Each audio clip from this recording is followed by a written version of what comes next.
kehidupan dalam rencana Tuhan. John Harvard, seorang pendeta tamatan Cambridge University, pada tahun 1637 bersama istrinya pindah dari London mengarungi laut yang berbahaya menuju Amerika Serikat. Dengan semangat rohani yang tinggi, dia bersama rekan-rekannya mendirikan seminari untuk melatih para pendeta yang setia mengkhotbahkan Alkitab. Sekarang, seminari itu telah menjadi Harvard University yang sangat terkenal. Sayangnya sekarang ini banyak pendeta tamatan teologi dari universitas tersebut dan juga berbagai jurusan lainnya begitu bangga dengan kemampuan berpikir, tetapi tidak terfokus kepada Tuhan. Hal yang sama dengan Yale dan Princeton University didirikan untuk memperkuat iman umat Protestan berdasarkan Alkitab dan tekun mempelajari nubuatan. Tetapi sekarang berubah menjadi pusat ateisme modern. Mengapa? Fokus yang beralih dari Tuhan kepada kebanggaan daya pikir manusia. Dan orang yang berfokus kepada daya pikir manusia akan dengan mudah disimpangkan jauh dari kebenaran. Misalkan, gereja Protestan di masa reformasi menginterpretasi nubuatan berdasarkan pandangan historis. Tetapi kemudian preterisme dikembangkan oleh tokoh Jesuit Spanyol Luis de Alcázar.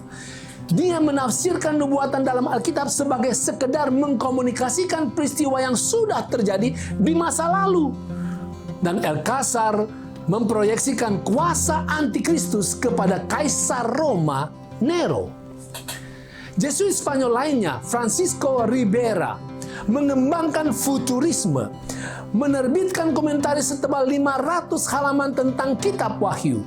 Dia mengajarkan bahwa sebagian besar nubuatan akan digenapi pada akhir zaman dalam waktu yang singkat, periode 3,5 tahun. Dia meninggalkan gereja Roma di abad pertengahan sebagai tokoh tanduk kecil. Sementara itu orang-orang Kristen yang lebih konservatif sangat dipengaruhi oleh Scofield Reference Bible.